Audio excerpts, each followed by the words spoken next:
Kok nggak ada? Udah denger Ibu suara? Udah, Bu. Recording in progress. Udah, Oke, Bu. kalau Udah, itu Bu. udah ada suaranya, udah. Nah, Bapak Ibu sekalian, bukan hanya Ibu Leni, Bapak Ibu memang harus bisa. Nanti hari Minggu kita praktek karena untuk ujian hari Senin ya Bapak Ibu ya. Nah, nanti Ibu Leni, Ya, kalau Bu. misalnya udah selesai Zoom, Ibu matikan Zoom-nya, Ibu jangan langsung matikan laptop. Nanti akan muncul sendiri di layar setelah Zoom-nya udah keluar, muncul di layar dia tulisannya converting recorded to this computer. Nanti Ibu pilih di lokal D atau lokal C yang aman. Ya, Nanti Bu. Ibu taruhlah di situ. Rekaman, Zoom, ganti nama filenya. Ya, Bu. Boleh nih. Ya, Bu. Ah, seperti itu. Seperti itu ya Bapak Ibu ya caranya. Oke. Bapak Amron Hasibuan, apakah kita bisa memulai, Pak? Oke, Bu, silakan, Bu, silakan, Bu. Pak, mohon maaf, Bapak Ramadananya sedang di jalan mau ke kampus. Kita kan persiapan pengukuhan. Jadi persiapannya lagi di jalan. Nanti setelah itu saya buka. Nanti Pak Ramadana masuk. Saya juga ini Pak izin mau ke kampus. Ini saya masih di rumah untuk membuka Zoom. Seperti itu Pak ya. Halo Pak, Iya, Bu, silakan, Bapak. Bu, silakan. Nah, oke. Oke, kita buka dulu ya Pak ya. Tanpa nanti Bapak dosennya menyusul ya Pak ya. Iya, Bu, ya. Oke. Auzubillahiminasyaitonirrajim. Bismillahirrahmanirrahim. Assalamualaikum warahmatullahi wabarakatuh. Waalaikumsalam. Waalaikumsalam Waalaikumsalam warahmatullahi warahmatullahi wabarakatuh. wabarakatuh. Alhamdulillah, alhamdulillahirabbil alamin. Wassalatu wassalamu ala asrofil anbiya'i wal mursalin wa ala alihi wa sahbihi ajma'in. Allahumma sholli ala sayyidina Muhammad wa ala ali sayyidina Muhammad. Bapak Ibu, alhamdulillah Allah masih memberikan kita kesehatan dan juga waktu untuk belajar dimanapun kita berada, kita masih bisa diberi kesempatan oleh Allah untuk menuntut ilmu. Semoga ilmu yang kita dapatkan dapat kita aplikasikan dalam dunia pendidikan dan dalam kehidupan kita sehari-hari. Dan tak lupa pula, salawat beriring salam, marilah kita ribahkan kepada junjungan Nabi besar, Baginda Muhammad SAW, yang kita harapkan syafaat Baginda Nabi besar Muhammad SAW kelak di yaumil mahsyar. Yang kami hormati adalah Bapak Pamong kita, yaitu Bapak Amron Hasibuan, dan juga yang kami sayangi adalah dan kami sangat banggakan Bapak dan Ibu peserta PPG Batch 2 IAIN Takengon tahun 2024 ini. Bapak Ibu yang terhormat, review dan dilanjutkan dengan besok 2 hari jadwal kita review modul ajar yang udah Bapak Ibu buat selama Lokakarya beberapa hari sebelumnya bersama Bapak dosen kita yaitu Bapak Ramadana, dan juga terkait dengan Lokakarya modul PBL, PJBL, dan juga P5 PPRA nanti akan direview oleh Bapak Pamong kita yaitu Bapak Amron Nasibuan. Tidak perpanjang kalam pembukaan, di sini Bapak Amron Ibuan sudah bergabung di ruangan kita. Selamat datang, Pak. Semoga bisa memberikan ilmu yang sangat bermanfaat bagi seluruh peserta PPG di ruangan ini. Dan semoga Bapak sehat selalu. Amin, ya Allah. Baik, tidak panjang lebar, kita langsung saja mendengarkan penjelasan ataupun review dari Bapak Pamong kita, yaitu Bapak Amron Hasibuan. Kepada Bapak, kami persilahkan dengan hormat. Baik, Assalamualaikum warahmatullahi wabarakatuh. Waalaikumsalam Warahmatullahi wabarakatuh. Alhamdulillah wa syukrillah wassalatu wassalamu ala Muhammad sallallahu alaihi wasallam. Dan kami hormati Ibu Wali kelas dan juga yang kami hormati Bapak dosen kita, yang mana nantinya beliau akan bila sudah ada waktu dan sudah tiba akan memasuki ruangan Zoom kita.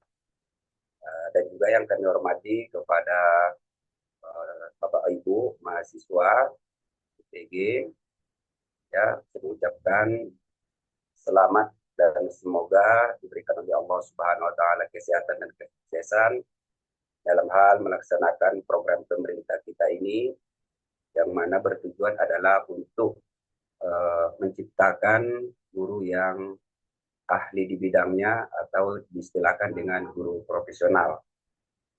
eh, mengingat dari beberapa minggu yang telah berlalu, tentu Bapak Ibu sudah diberikan materi-materi yang sangat luar biasa, yang mana materi tersebut sesuai dengan kurikulum pendidikan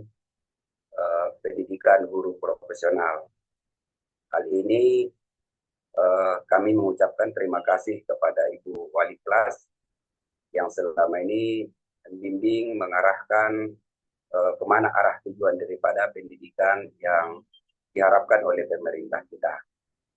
Tentu dalam hal pendidikan tersebut ada istilahnya dengan evaluasi untuk mengetahui sejauh mana pemahaman, sejauh mana kebisaan dari Bapak Ibu mengamalkan materi-materi yang disajikan beberapa minggu yang telah berlalu.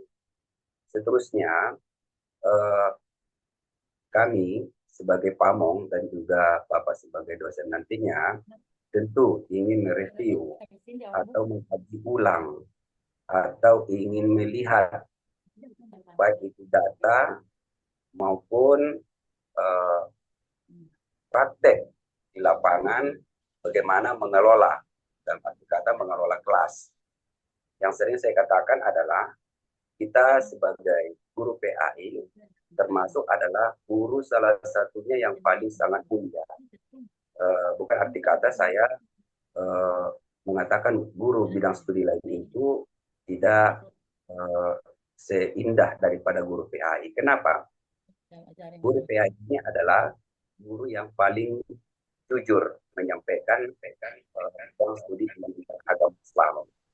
Nah, oleh karena itu, himbauan kami kepada Bapak Ibu ada hal yang perlu kita siapkan. Yang pertama adalah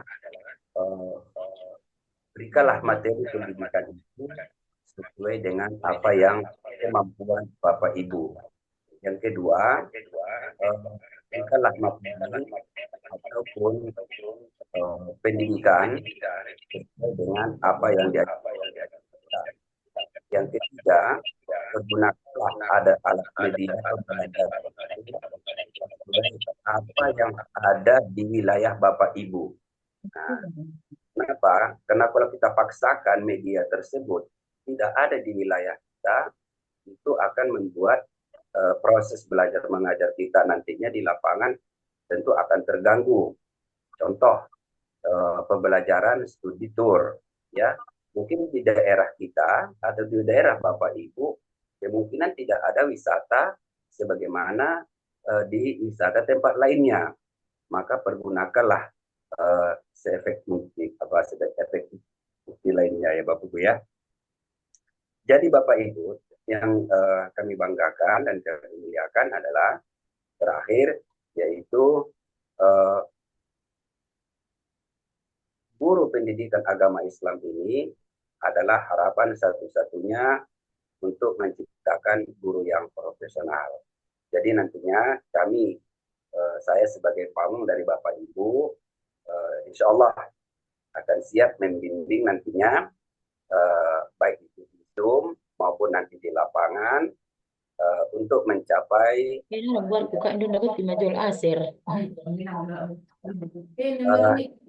barangkali penghantar dari saya.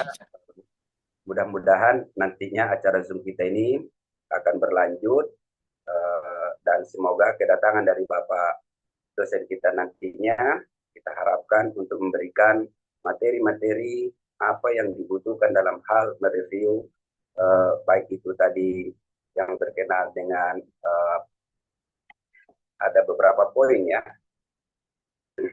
Kalau menurut catatan saya yaitu yang pertama mengenai lokakarya, PBL, PBJBL, dan P5 atau Papraya. Bagaimana ini adalah pendidikan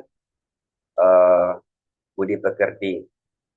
Di sini yang paling saya harapkan nantinya yaitu tujuan daripada pendidikan kita ini yaitu di P5-nya ya, yaitu menciptakan bagaimana siswa ini nantinya bisa berkarya dan bisa menjadi khairun nas yafa'ulin nas.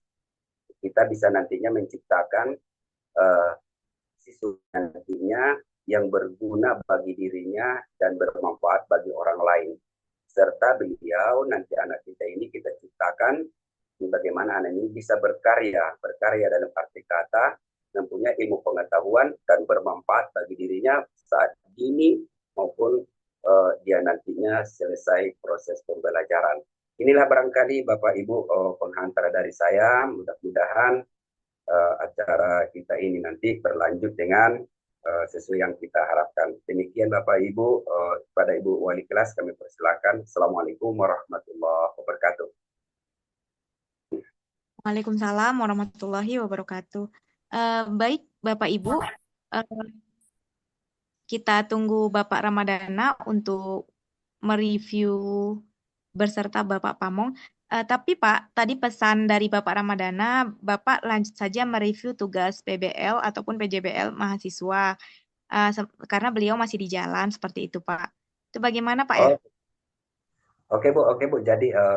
Jadi ini tentu kita tunjuk nanti Bu ya salah satu dari mahasiswa ya Bu ya. Boleh Bapak tunjuk, boleh mereka yang ini. Terserah Bapak bagaimana Bapak ini baiknya. Oke Bu, terima kasih Bu. Oke. Jadi siapa di antara Bapak Ibu yang bisa presentasi kegiatannya?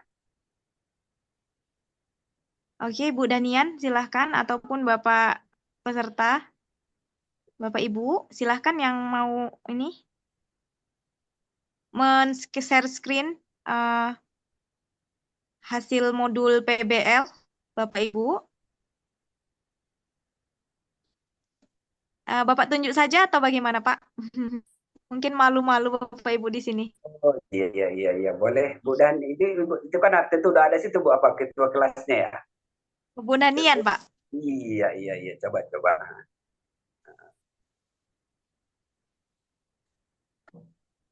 Bu Danian, bisakah men-share screen?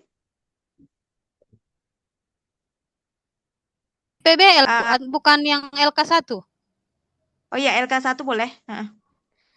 Ya, karena kan hari ini kita reviewnya LK1 sampai LK4 kan, Bu. Yang Oke. mana? Yang mana ini, Pak? Yang Ya mau udah. direview? LK1 sampai LK4 ya? Iya, Oke. Bu. Silahkan Ibu Danian di share screen ya LK1 sampai LK4-nya biar diperhatikan oleh Bapak Pamong kita. Betul. Iya, Bu. Sebentar ya, Bu.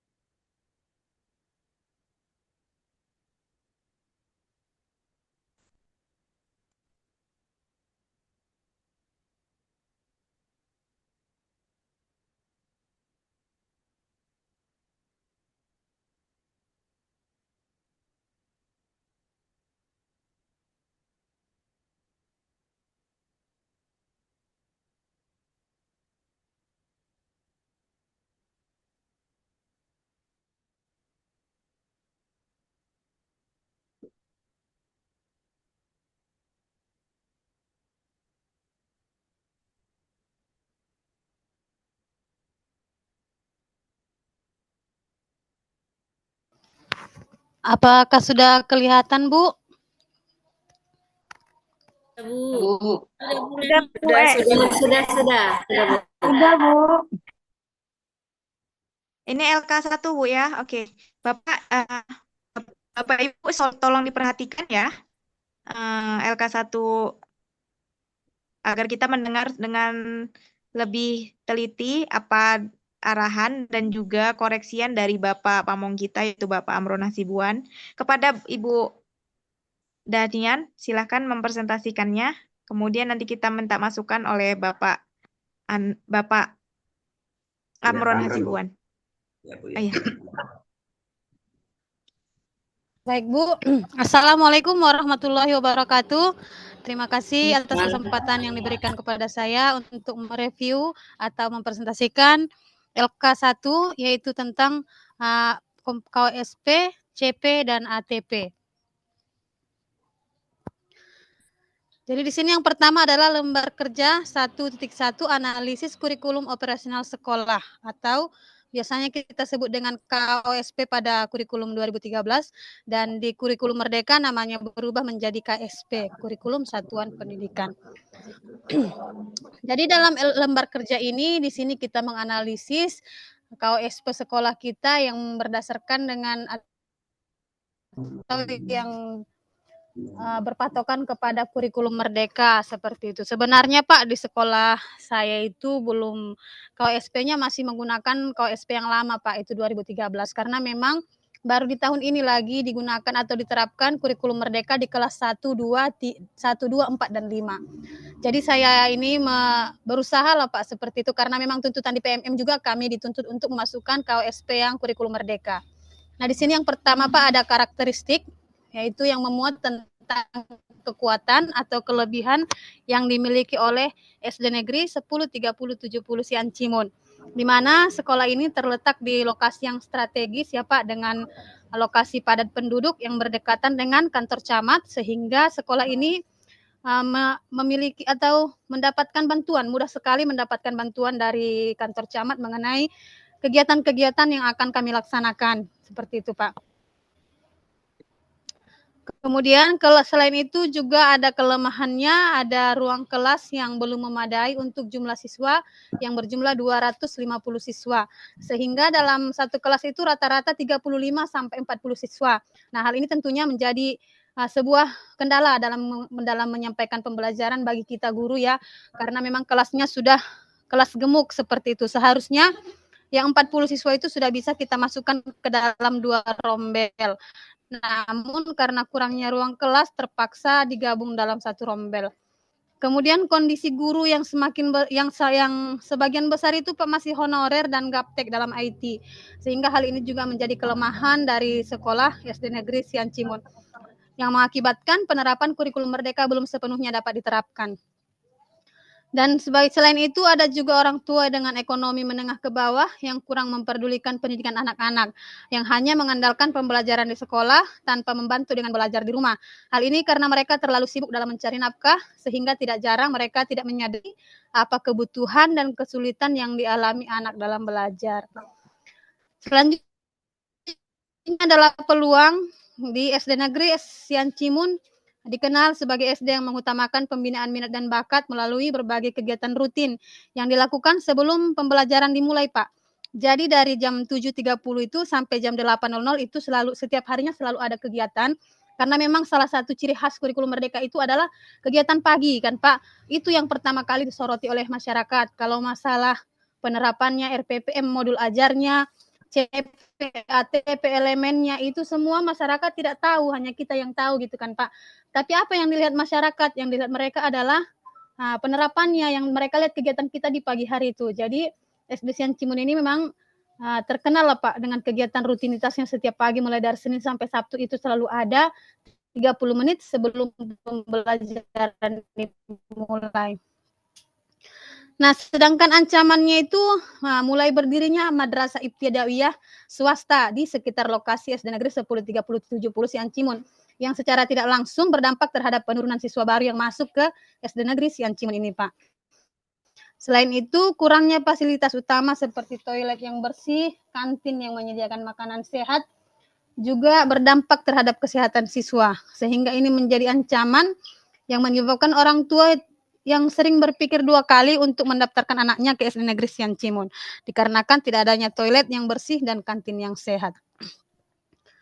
Kemudian keselarasan visi dan misi di sini juga sudah tercantum ya Pak, bahasanya visi dari SD Negeri Sian Cimun itu adalah mencetak generasi yang religius, berakhlak mulia, peduli, dan di era digital. Adapun misinya menanamkan akidah yang kuat, mengembangkan perilaku jujur dan disiplin, melaksanakan proses pembelajaran dengan strategi aktif, inovatif, kreatif, dan menyenangkan. Kemudian menggali potensi peserta didik sehingga menjadi pribadi yang aktif, meningkatkan kualitas pendidik dan tenaga kependidikan melalui KKG, seminar, diklat, dan sebagainya. Dan menjalin komunikasi yang harmonis dengan keluarga sekolah, orang tua, siswa, dan masyarakat. Dan tujuannya siswa berperilaku religius, sehat jasmani rohani, memiliki dasar-dasar pengetahuan, kemampuan, dan keterampilan untuk melanjutkan pendidikan dasar yang lebih tinggi, mengenal dan mencintai bangsa, masyarakat, dan kebudayaan, dan kreatif, terampil, dan bekerja keras untuk mengembangkan diri secara terus-menerus. Visi misi dan tujuan SD Sian Cimon sudah selaras dengan pembentukan karakter siswa yang religius, berakhlak mulia, cerdas, berbudaya, dan tangguh menghadapi era digital. Namun, masih perlu ditinjau secara berkala agar tetap sesuai dengan perkembangan zaman. Adapun lingkungannya, yang pertama, kondisi sosial masyarakat. Masyarakatnya heterogen, terdiri dari berbagai suku dan agama, dengan ekonomi, dengan tingkat rendah, menengah, dan atas. Mata pencahariannya, karyawan, petani sawit, wira swasta, dan pegawai. Kondisi geografis, dataran rendah, daerah perkotaan, dan dekat dengan jalan raya. Lingkungan yang nyaman, aman, dan bersih. Kondisi internal sekolah, kompetensi guru, kurikulum, prestasi siswa, fasilitas, sarana, dan prasarana sangat berpengaruh dalam menyusun kurikulum satuan pendidikan. Tantangan zaman, perkembangan teknologi dan informasi, era digital sangat berpengaruh terhadap cara belajar peserta didik. Kondisi lingkungan refleksi. Kondisi lingkungan SD Negeri Sian Cimon yang nyaman, sejuk, dan bersih sangat mendukung kegiatan pembelajaran yang efektif, namun dibutuhkan kesadaran setiap warga sekolah dalam menjaga kebersihan agar kondisi lingkungan yang nyaman, sejuk, dan bersih tetap terjaga. Selanjutnya, Pak, pengorganisasian pembelajaran dalam satu semester. Struktur yang pertama ada intrakurikuler, yaitu pendidikan agama Islam, kemudian PPKN, IPAS, Bahasa Indonesia, MTK, PJOK, dan Bahasa Daerah. Di mana di sini saya bacakan pendidikan agama Islam ya Pak, di bulan Juli itu ada 6 JP, kemudian di bulan 12 ada, di bulan Agustus ada 12, di bulan September ada 9, di bulan Oktober ada 12, November ada 12 JP, dan di Desember ada 3 JP. Kemudian kokurikuler dan P5 dan PPRA-nya ada P5 gaya hidup berkelanjutan dan baca tulis Al-Quran, sholat duha, dan Sabtu berseri. Kemudian di ekstrakurikuler ada sepak bola dan juga ada pramuka, Pak. Selanjutnya LK 1.2 capaian pembelajaran atau CP. Di sini saya memuat fase B di kelas 4, Pak. Yang pertama komponennya rasionalitas mata pelajaran, di mana pendidikan agama Islam dan budi pekerti secara holistik dan bertahap diarahkan untuk menyiapkan peserta didik agar mantap secara spiritual, berakhlak mulia, dan memiliki pemahaman terhadap dasar-dasar agama Islam. Di mana rasionalitas mata pelajaran ini memang sudah ditentukan ya Pak, dan ini saya rujuk dari Merdeka Mengajar Pak, di mana di situ sudah tertera apa saja rasionalitas mata pelajaran PAI, kemudian tujuan pembelajarannya, ada memberikan bimbingan kepada peserta didik, membentuk peserta didik menjadi pribadi yang memahami dan menerapkan prinsip agama, kemudian membimbing peserta didik agar menyayangi lingkungan alam dan sekitarnya. Sedangkan karakteristik mata pelajaran PAI ada Al-Quran, hadis, akidah, akhlak, fikih, dan sejarah peradaban Islam. Selanjutnya capaian pembelajaran dalam setiap fase mata pelajaran. Pada fase A, yaitu kelas 1 dan kelas 2 SD, pada elemen Al-Quran hadis, hijaiyah, dan harakatnya. Kemudian pada akidah, peserta didik mengenal rukun iman, iman kepada Allah melalui nama-namanya yang agung. Kemudian pada elemen akhlak, peserta didik terbiasa mempraktikkan nilai-nilai baik dalam kehidupan sehari-hari. Pada elemen fikih, peserta didik dapat mengenal rukun Islam, kalimat syahadat, dan menerapkan tata cara bersuci, sholat fardu, adzan, iqomah, zikir, dan berdoa setelah sholat. Kemudian di fase B, kelas 3 dan kelas 4 SD, Al-Quran hadis, peserta didik mampu membaca surah-surah pendek. Akidah, peserta didik mampu memahami sifat-sifat bagi Allah, Asmaul Husna, kitab Allah, para nabi dan rasul yang wajib diimani. Sedangkan pada akhlak, peserta didik mampu menghormati dan berbakti kepada orang tua dan guru, menyampaikan ungkapan-ungkapan positif atau kalimat thayyibah dalam keseharian. Peserta didik memahami arti keragaman sebagai sebuah ketentuan dari Allah atau sunnatullah. Peserta didik mengenal norma yang ada di lingkungan sekitarnya dan lingkungan yang lebih luas. Percaya diri, mengungkapkan pendapat pribadi, memahami pentingnya musyawarah untuk mencapai kesepakatan, dan pentingnya persatuan. Pada elemen fikih, peserta didik dapat melaksanakan puasa, sholat Jumat, dan sholat sunnah dengan baik. Pada elemen SKI, peserta didik mampu menceritakan kondisi Arab pra-Islam, masa kanak-kanak dan remaja Nabi Muhammad hingga diutus menjadi Rasul, berdakwah, hijrah, dan membangun kota Madinah. Pada fase C, kelas 5 dan kelas 6 SD, dalam elemen Al-Quran Hadis, peserta didik mampu membaca, menghafal, menulis, dan memahami pesan pokok surah pendek dan ayat Al-Quran tentang keragaman dengan baik dan benar.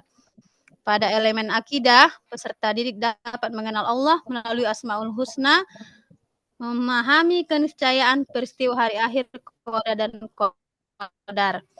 Pada elemen akhlak, peserta didik mengenal dialog utama dan kepercayaan dan menyadari peluang dan tantangan yang bisa muncul dari keragaman Indonesia.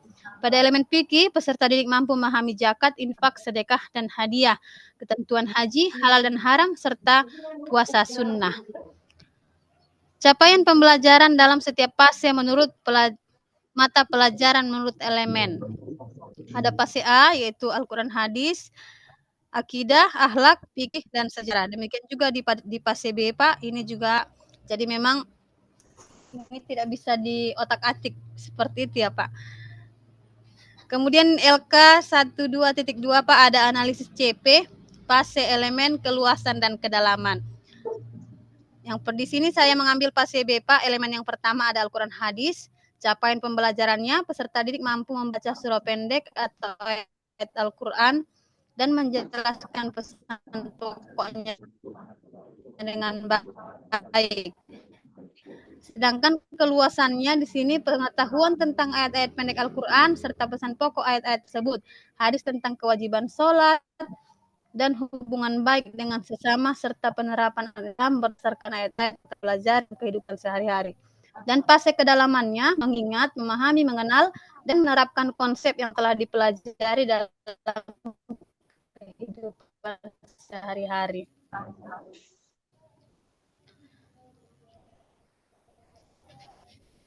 Kemudian di fase di P-nya peserta didik memahami sifat Allah, tentang iman darah luruh, sifat-sifat Allah, Asmaul Husna, kitab-kitab Allah serta Nabi dan Rasul.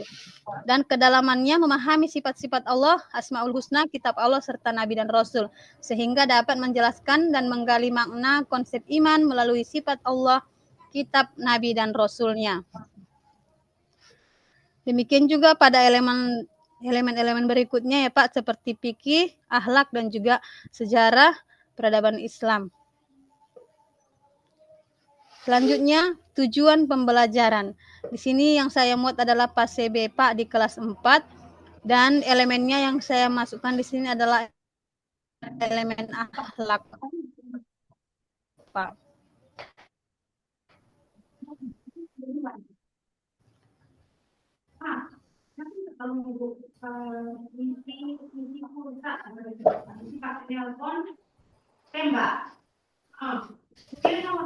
Nah, pada elemen akhlak, CP-nya peserta didik mampu menghormati dan berbakti kepada orang tua dan guru, menyampaikan kalimat thayyibah dalam keseharian, memahami arti keragaman, dan mengenal norma yang ada di lingkungan sekitarnya. Tujuan pembelajaran yang saya rumuskan, yang pertama, memahami makna menghormati dan berbakti kepada orang tua dan guru. Akhlak, Pak. Sini pada bagian akhlak, peserta didik mampu menghormati dan berbakti kepada kedua orang tua dan menyampaikan kalimat thayyibah, memahami arti keragaman, dan mengenal norma yang ada di lingkungan sekitarnya. Kompetensinya, peserta didik memiliki akhlak mulia, berbakti kepada orang tua dan guru, bersikap toleran dan menghargai orang lain, terbiasa bermusyawarah dan menyadari pentingnya persatuan dalam kehidupan sehari-hari. Materinya, indahnya saling menghargai. Tujuan pembelajarannya, memahami makna menghormati dan berbakti kepada orang tua dan guru, memahami makna kalimat thayyibah, memahami makna keragaman sebagai sunnatullah, memahami makna menghargai orang lain dalam keragaman, dan memahami makna pentingnya musyawarah dan persatuan. Selanjutnya merumuskan tujuan pembelajaran lintas elemen CP. Pada elemen Al-Quran hadis, peserta didik mampu membaca surah-surah pendek atau ayat Al-Quran dan menjelaskan pesan pokoknya dengan baik, mengenal hadis tentang kewajiban sholat, dan menjaga hubungan baik dengan sesama, serta mampu menerapkan dalam kehidupan sehari-hari. Tujuan pembelajarannya membaca, menulis, menghafal, serta memahami pesan pokok Quran Surah Al-Ma'un dan Al-Hujurat.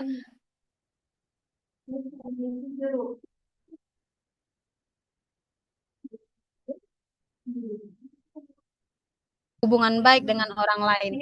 Pada elemen akhlaknya, peserta didik mampu menghormati dan berbakti kepada kedua orang tua dan guru, menyampaikan kalimat thayyibah, memahami arti keragaman sebagai sunnatullah, dan mengenal norma yang ada di lingkungan sekitarnya dan lingkungan yang lebih luas. Tujuan pembelajarannya memahami makna menghormati dan berbakti kepada orang tua dan guru, memahami makna kalimat thayyibah, memahami makna keragaman sebagai sunnatullah, memahami makna menghargai orang lain dalam keragaman, dan memahami makna pentingnya musyawarah dan persatuan. Dan yang terakhir ada alur tujuan pembelajarannya, Pak. Di sini saya fokuskan pada akhlak ya, Pak.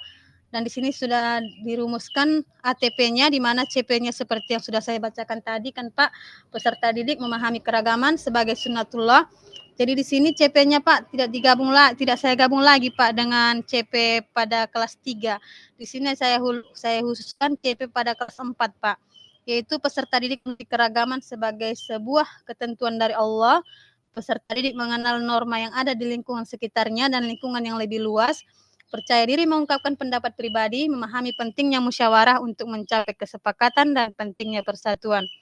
Tujuan pembelajarannya memahami makna keragaman sebagai sunnatullah, memahami makna menghargai orang lain dalam keragaman, memahami makna pentingnya musyawarah dan persatuan.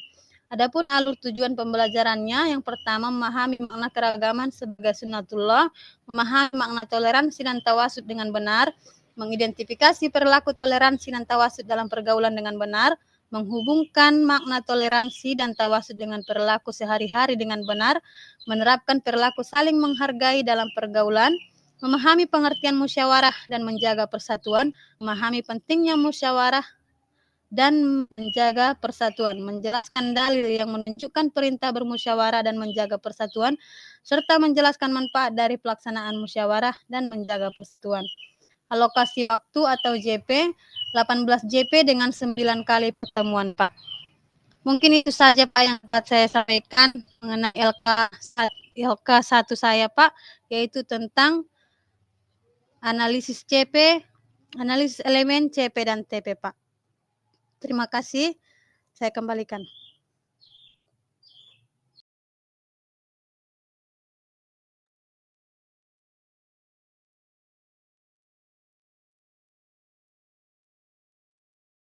Baik, Ibu Dahnian yang sudah mempresentasikan LK1 sampai LK4-nya.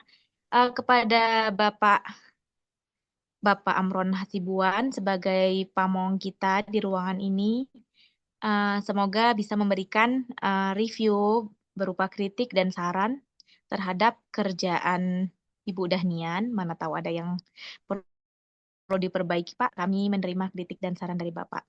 Baik, Assalamualaikum warahmatullahi wabarakatuh. Kepada Ibu Dahnia tadi yang sudah presentasikan tugasnya di hadapan kita bersama melalui Zoom ini, kami mengucapkan terima kasih dan merupakan suatu kebanggaan bagi kami. Alhamdulillah, Bapak Ibu serta Ibu Dahnia sudah mampu membuat kerja sesuai yang apa yang diharapkan oleh para dosen pembimbing kita. Dari awal baik Pak, Bapak Amron, ya, mohon maaf sebelumnya Pak, Bapak dosen kita sudah dengan saya mau izin Pak, mau menuju ke kampus, persiapan pengukuhan besok, kami mau mempersiapkan berkas-berkas, dan alhamdulillah Bapak ditemani dengan Bapak dosen kita, Bapak Ramadana, sehingga di ruangan ini tidak sendirian. Seperti itu Pak ya. Bu, terima kasih sama-sama. Saya izin Pak ya, saya ke kampus. Bapak Ramadana, saya kembalikan ke Bapak Ramadana dan juga Bapak Pamong untuk melanjutkan kegiatan Zoom ini ya Bapak. Baik. Oke Bu, silakan. Pak Amron, Terima kasih silakan Pak. dilanjutkan Pak. Ya. Assalamualaikum Pak. Salam. Waalaikumsalam warahmatullahi wabarakatuh. Baik Bu Dania, tadi sudah saya dengarkan apa yang disampaikan, diutarakan, disampaikan kepada kita bersama. Sebelum disampaikan dibimbing oleh Pak dosen kita nantinya, memang saya lihat tadi sudah memang sangat berbiasa. Ke depan,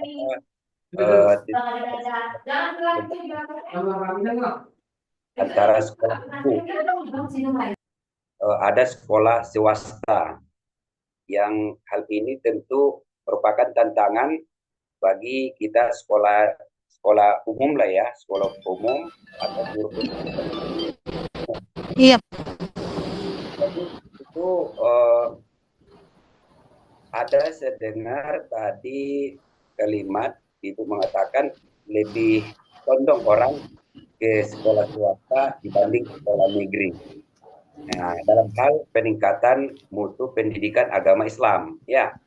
Iya, Pak. Sebenarnya ini suatu merupakan tantangan bagi kita, dan inilah yang harus kita ketahui menjadi guru yang profesional. Kenapa saya katakan tadi, guru agama Islam itu sebenarnya semua sama, Bu. Kenapa? Guru agama Islam itu selalu berkata yang benar. Kita beda dengan guru-guru yang lain. Kalau bahasa apa aja ya mengakal-akalan kan gitu. Nah, kalau di guru PA ini enak, karena kita selalu mengatakan yang benar, artinya agama kan. Salah sebut kita tentu akan efektifnya ke generasi bangsa kita ke depannya kan gitu. Nah, jadi inilah yang sebenarnya apalagi kita guru PAI yang dilatar belakangi itu baik pendidikan di pondok pesantren ataupun pendidikan di madrasah ibtidaiyah, madrasah sanawiyah, madrasah aliyah ataupun diman, sebenarnya tidak jauh beda loh Bu. Cuma pendalaman materi lebih fokus ke pesantren gitu sebenarnya. Nah, untuk sistem pendidikannya sebenarnya itu kita lihat lebih bermanfaat itu di sekolah umum. Cuma kadang-kadang yang membuat kita agak tertinggal di sekolah umum ini adalah faktor dukungan. Ya, faktor dukungan. Pertama dukungan dari diri kita sendiri, yang kedua dari lingkungan teman-teman sejawat kita guru, dan juga lingkungan sekolah kan gitu, karena tidak berhawa keagamaan, beda dengan ibtidaiyah. Jadi artinya maksudnya gini, inilah fungsinya kita sebagai guru mencari metode apa untuk bisa menarik siswa tersebut. Ya, menarik siswa tersebut bisa sekolah di tempat kita dengan adanya satu hal keistimewaan di sekolah kita itu pendidikan keagamaan. Contoh seperti kata Ibu tadi, di awal pembelajaran kita mengadakan 2 tempat, baik itu di lapangan, seperti di lapangan itu adanya olahraga dengan berruh Islam. Nah, begitu juga dalam kelas kita membuat seperti berdoa-doa, ya kan. Nah, jadi sekarang itu sudah bisa loh Bu, kita buat doanya, bisa doa itu berbentuk syair, bisa doa itu berbentuk dengan gaya, ya kan. Bahkan sekarang ini ilmu silat pun sudah dipakai orang daripada sistem rukun wudhu. Nah, gitu. Itulah kita sebagai guru banyak yang harus kita buat teori-teori untuk menarik siswa. Apalagi kata Ibu tadi, Ibu mengajar di SD ya. SD ini sebenarnya pendidikan di SD ini sebenarnya itu ada 2 Bu, menurut saya ya. Bisa mereka itu ada minat cinta belajar. Yang pertama adanya cerita. Nah, dengan kita sering bercerita, mereka ini lebih mudah memahami dari cerita dibanding membaca ataupun menulis. Nah, ini di kalau tingkat SD. Yang kedua yaitu amaliyah, yaitu ada gerak. Makanya kita sebagai guru itu sebenarnya adalah sebagai film, sebagai bahan contohan ataupun rujukan kalau dalam ilmu hadis itu hadis amaliyahnya ya. Nah, ini barangkali untuk Ibu tadi bisa menambahi nanti di sub-sub berikutnya untuk bisa lebih bagaimana menarik siswa, lebih termotivasi siswa dalam proses belajarnya nantinya. Ini barangkali Bapak Ibu yang dapat saya sampaikan untuk sebagai review pada awal ini. Dan hal ini kita kembalikan kepada Bapak dosen yang sudah ada di ruangan Zoom kita. Demikian, Assalamualaikum warahmatullahi wabarakatuh. Assalamualaikum warahmatullahi wabarakatuh. Luar biasa. Terima kasih Iya. Pak. Terima kasih Pak Amron, luar biasa ya penjelasannya untuk di sesi kita, Bapak Ibu semua. Untuk di jadwal review kita itu berlangsung selama 2 hari. Berdasarkan jadwal yang ada, itu seharusnya Zoom kita lakukan itu di pagi hari, tepat di jam 8 sampai dengan jam 10. Namun karena ada beberapa juga tugas yang tidak bisa dielakkan, ya, begitu dengan Bapak Amran juga dengan saya, apalagi kita di LPTK sekarang lagi sibuk-sibuknya persiapan untuk pengukuhan di batch 1. Iya Pak Yai. Ya, sehingga tadi Ibu Walas tadi untuk minta izin karena beliau juga sebagai panitia intilah di dalam kegiatan ini, dan dari jam 14.30 tadi sudah dimulai proses gladinya, dan mudah-mudahan kita doakan semoga besok kegiatannya bisa lancar. Bapak Amran, para mahasiswa PPIG sudah hampir 20 hari mengerjakan tugas-tugas yang berkaitan dengan perangkat pembelajaran. Itu dimulai dari KOSP, kemudian dilanjutkan dengan CP, TP, dan ATP, kemudian ada berkaitan dengan modul LKPD, kemudian ada media pembelajaran, dan dilanjutkan lagi dengan asesmen. Setelah itu laporan dari asesmen, dan berakhir di RK8 itu penyusunan sebuah proposal PTK. Dan hari ini Bapak Ibu ya, kita akan melakukan review ya dari tugas-tugas yang sudah selama ini kita kerjakan.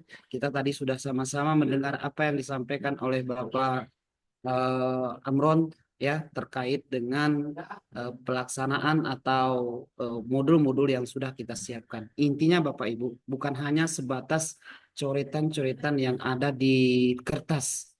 Tugas-tugas yang kita lakukan, masing-masing lembar kegiatan yang kita lakukan, diawali dari lembar kegiatan 1, 2, 3 sampai dengan lembar kegiatan ke-8 Bapak Ibu, mudah-mudahan dapat kita aplikasikan ketika kita nanti bertugas di tempat tugas Bapak Ibu sekalian, sehingga nanti dapat ditarik benang merah mana yang guru-guru yang betul-betul profesional atau dengan guru-guru profesional orbitan.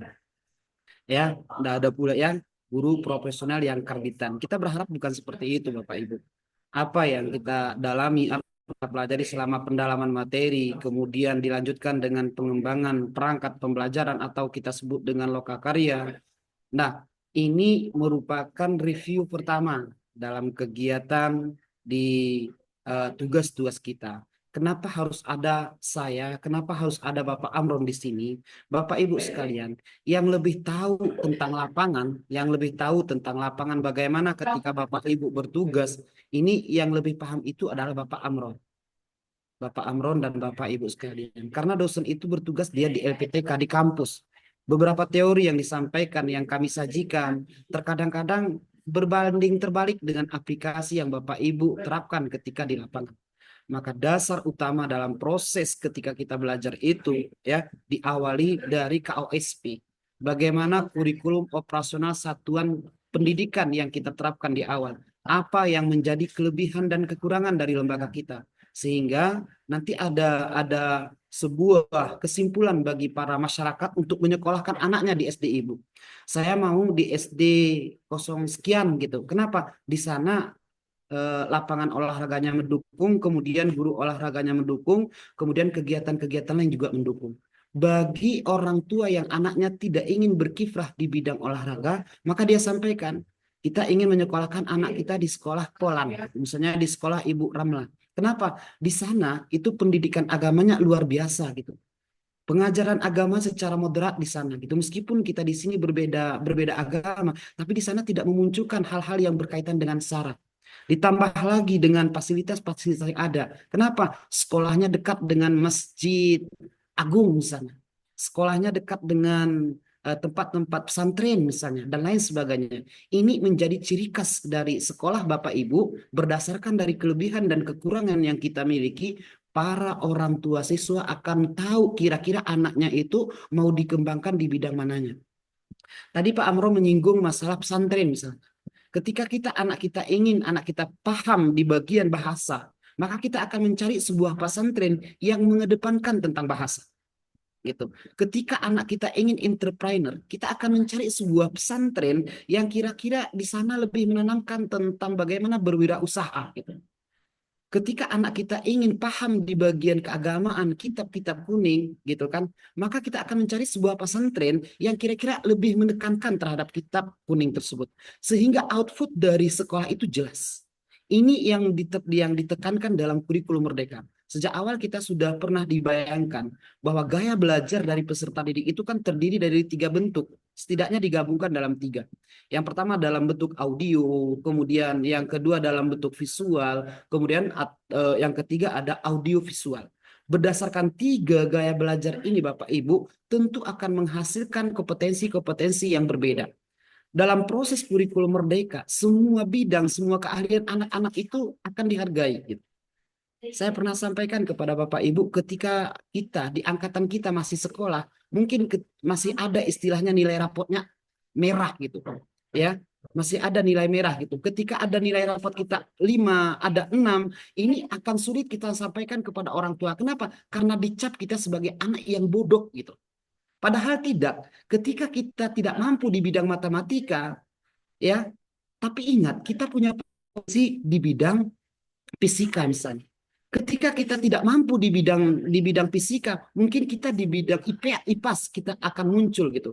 Maka untuk mencari kompetensi-kompetensi ini yang ditekankan dalam kurikulum Merdeka. Sehingga Bapak Prof. Mufti mengatakan meskipun nanti di tahun 2025 kurikulum itu berbeda dengan pemerintahan yang berbeda, tapi dia tidak membedakan instansi atau esensi lah yang terdapat di dalam kurikulum yang kita jalankan pada saat sekarang ini.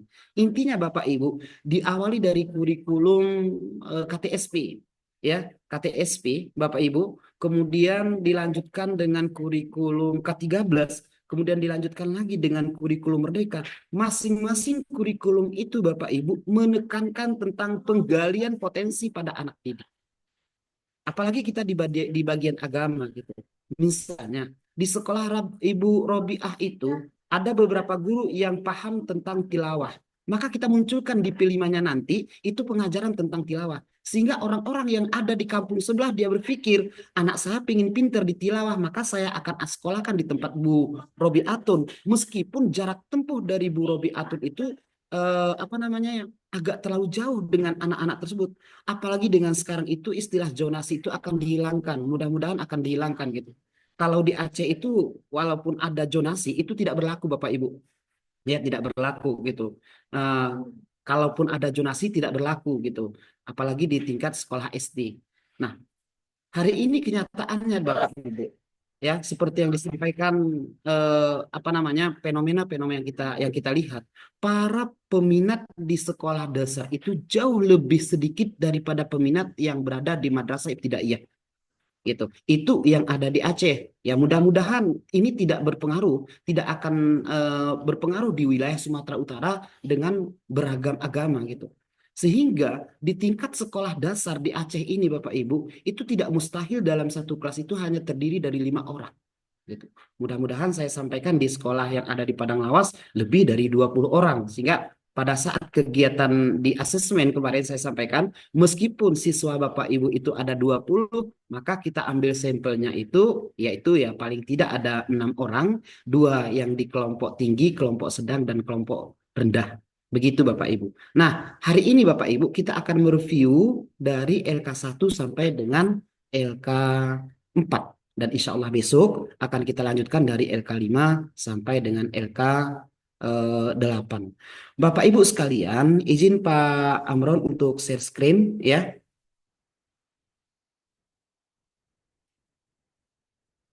Baik. Bapak Ibu bisa lihat Bapak Ibu? Bisa, Pak. Iya. Bisa, Pak. Oke. Iya. Ini yang pertama, Bu. Ya, review LK kita itu di hari ini LK1 sampai dengan LK4 dan besok insya Allah LK5 sampai dengan LK8. Apa yang perlu kita revisi? Yang pertama, revisi format. kerapian dan kelengkapan. Mungkin di LK-LK yang sudah Bapak Ibu buat itu ya agak-agak selemaan tulisannya, kemudian nanti tabelnya tidak berurus, tidak sesuai, maka itu yang perlu kita revisi Bapak Ibu.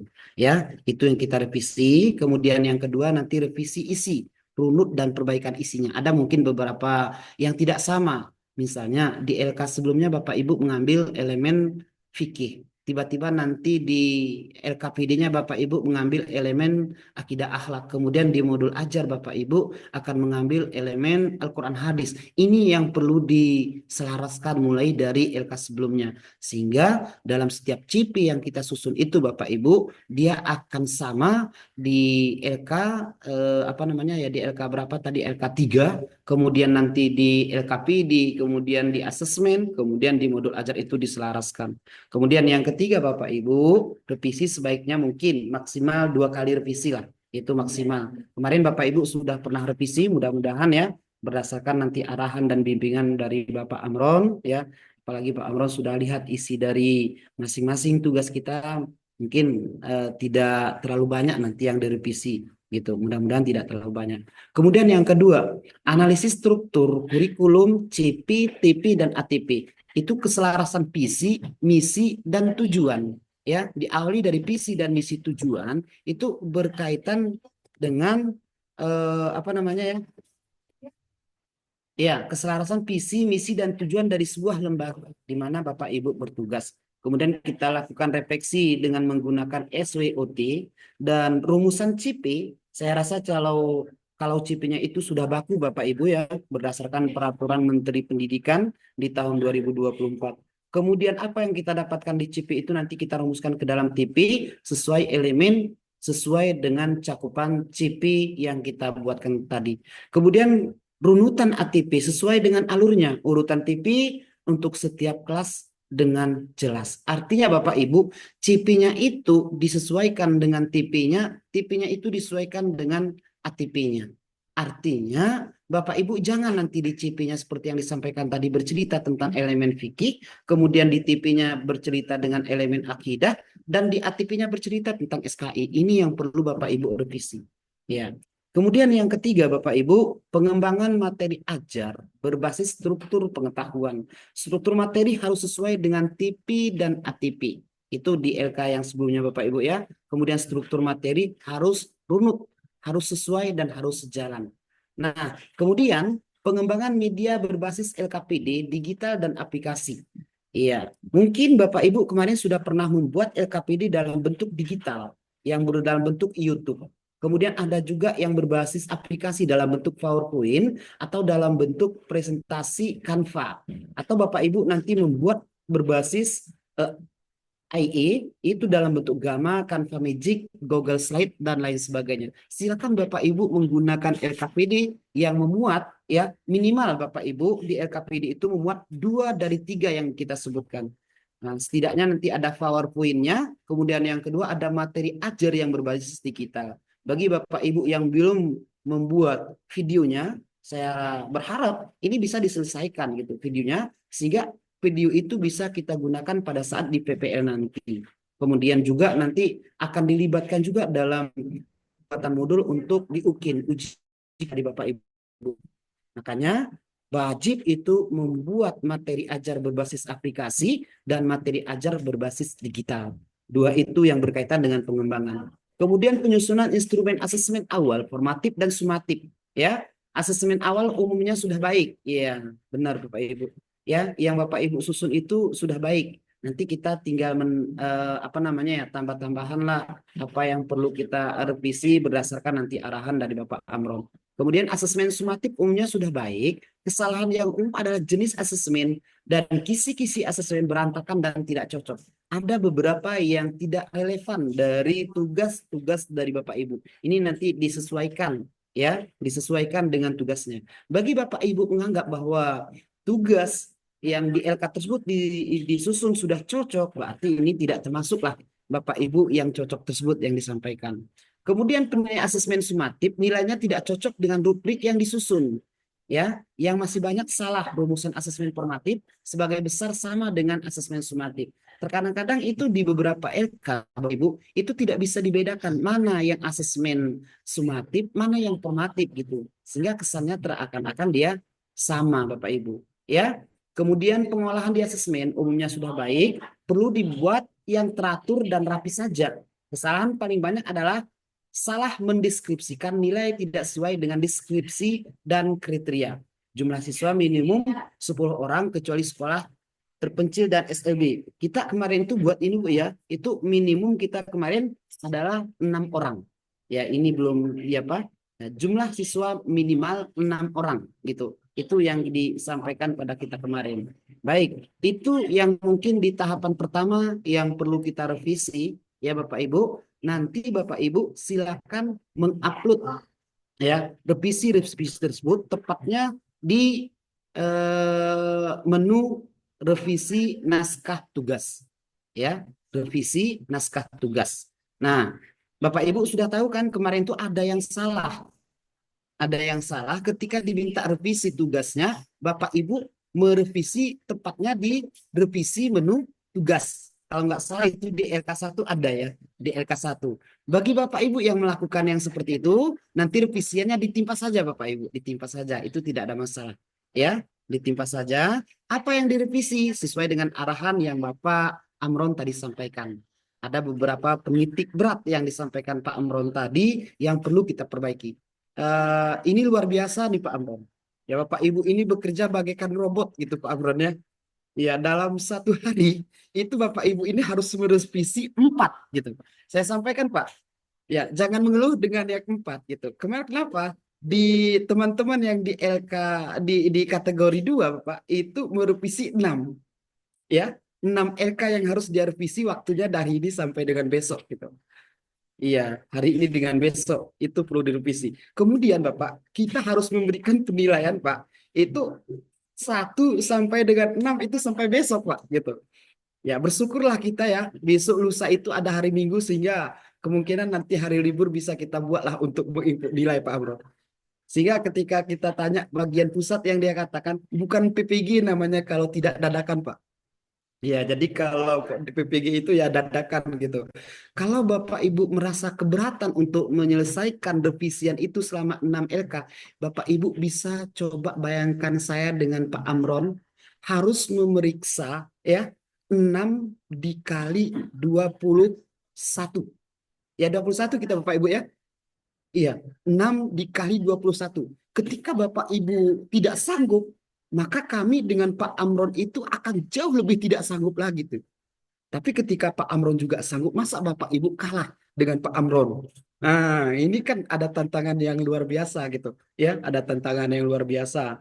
Nah, jadi kita berharap ya Bapak Ibu, apalagi sudah dibimbing dengan LK1 sampai dengan LK4 itu sudah bisa diupload di menu revisi naskah tugas agar Pak Amron bisa memberikan penilaian dari tugas-tugas Bapak Ibu semua. Dan insya Allah Bapak Ibu ya, kalau untuk esok hari saya rasa mungkin sama juga tuh Pak Amron. Kita akan zoomnya di siang juga. Karena itu masih pagi sampai dengan siang itu masih kegiatan pengukuhan. Ya. Nah, ini saya pun sudah saya matikan HP-nya nih Pak. Ya, saya diamkan itu udah kerontang kerantong itu udah dipanggil dari sana, saya biarkan aja gitu. Ya. Nah, ini mudah-mudahan lah Bapak Ibu tidak terlalu stres, ya. Bapak Ibu tidak putus semangat karena berakit-rakit ke hulu, berenang-renang ke tepian. Nah, pening-peninglah dulu, berderingnya kemudian gitu ya. Insya Allah ya, insya Allah nanti kita awalilah tahun 2025 nanti dengan status baru Nur Pelita Nasution GR gitu. Itu Amin. harapan kita Bapak Ibu semuanya. Ya, Nah, mungkin demikian Pak Amron. Ada lagi yang perlu kita tambahkan terkait dengan revisinya? Silakan Pak Amron. baik Pak, terima kasih. Sementara sudah saya lihat apa yang disampaikan oleh Bapak mengenai review tadi sudah mungkin barangkali dipahami oleh Bapak Ibu para mahasiswa. Semua inti-inti yang disampaikan oleh Bapak mungkin barangkali nanti akan menjadi renungan ataupun catatan ataupun berupa masukan untuk adanya nanti nilai tambah untuk melihat tugas-tugasnya nanti mana yang harus diperbaiki, mana itu harus ditambahi. Barangkali Bapak Ibu, kita mengucapkan terima kasih kepada Bapak dosen. Mudah-mudahan acara ini diberkahi oleh Allah Subhanahu Wa Taala, dan juga besok kita lanjutkan acara kita ini dapat dimuliakan oleh Allah Subhanahu Wa Taala. Terima kasih Pak dosen. Assalamualaikum Terima warahmatullahi kasih. Waalaikumsalam warahmatullahi wabarakatuh. Terima kasih Pak Amron ya. Mudah-mudahan apa yang kita lakukan ini akan menjadi barokah lah Pak ya. Menjadi ilmu yang tafa'ubih lah gitu. Jadi Pak Amron itu berharap ya tidak ada harapan yang lebih besar dari Pak Amron itu selain dari GR lah dari Bapak Ibu yang 21 orang ini gitu. Nggak ada kebahagiaan gitu. Jadi kalau ada Bapak Ibu yang tertinggal, mungkin saya dengan Pak Amron lah orang yang paling bersedih Bapak Ibu. Ya, orang yang paling kecewa, orang yang paling bersedih, yang tidak bisa mengantarkan Bapak Ibu ke tahap itu.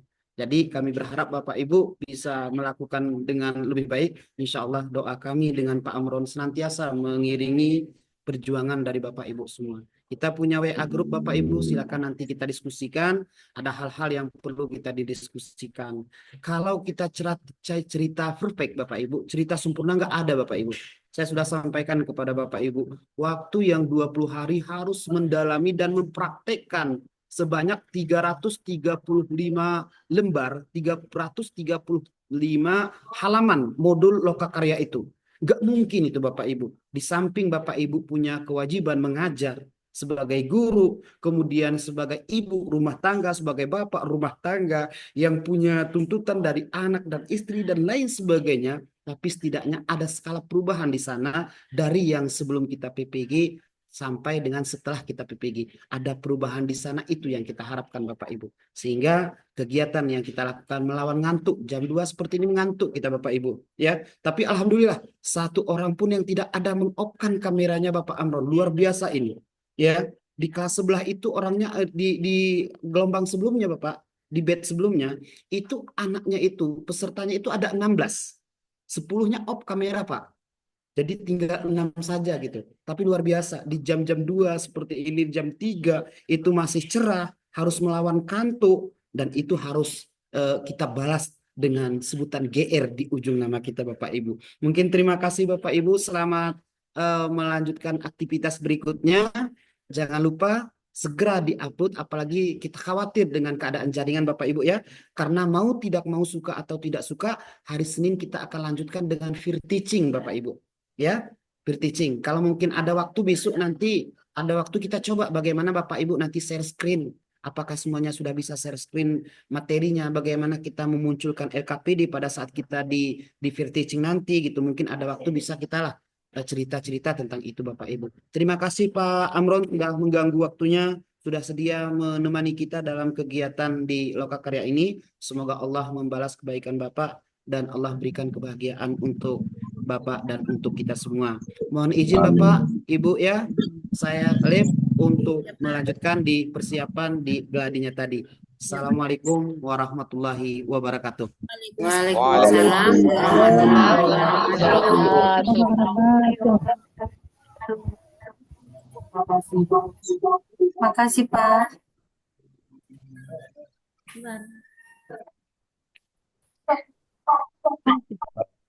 Ya, sebelum acara kita tutup, Zoom kita ini memang ini saya sampaikan kepada bagian teman-teman kita tadi, memang yang saya harapkan memang inilah ya kita harus kita pertahankan, yaitu yang pertama setiap acara Zoom ini merupakan suatu penilaian tersendiri sesuai dengan hasil rapat kami bahwa Zoom itu seperti inilah yang harus kita pertahankan ya Bapak Ibu ya.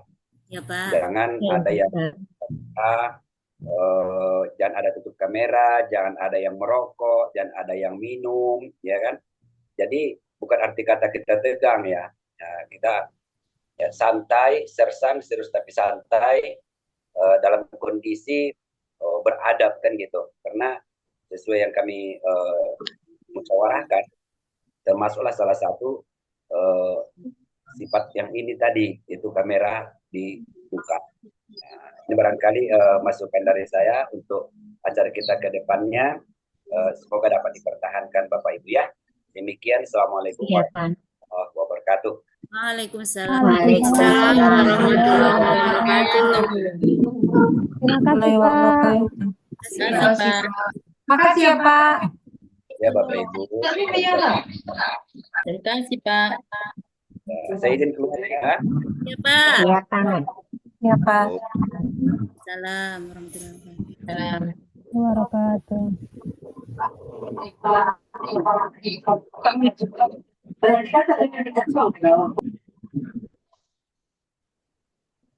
Message ini adalah.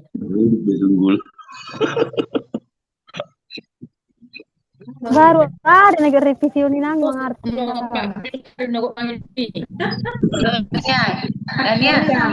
Mereka. Lagi mulai pelagian dari Wih, madaka. Beneket ka peli tay telepon ya. Wih, gati madaka ahamidiku lalu aci dulu kutong nagok tu pelagi sini. Bisa nyebutnya diturunkan. Gimana caranya, Kak? Di Intan. lestari diganti kata-kata sendiri. Oh, lutong dek na mama ul manggati kata-kata ni sudah sarupo. Nah, sarupo na manggati ulang na may bay. Tapi ada nyabut tanda di situ pelagiasnya itu warna merah ditunjukkan yang mana pelagiasnya itu tinggal itulah mengganti. Guna sudah sap doma halanan. Tap sudah narara. Belum aja main. Sap halanan. Belita. Abdul Karim. Reni matikan apanya nak? Rekornya. Kak dah mulai sian 100%. Kurangi ya tuh sampai 20%. Matikan dulu rekornya. Leni, matikan dulu rekornya Leni. Leni. Atau bisa doamu menolong aku menurut konisu 15%. Kami beda. Kak Intan peneken ku telepon nama. Boleh ini matikan rekornya. Yang sedang Jangan niat telepon nama ngangkat. Ibu Leni, matikan dulu rekamannya. yang mana Bu? Pause atas Matikan dulu rekamannya Bu Leni. Itu masih merekod. Stop rekor.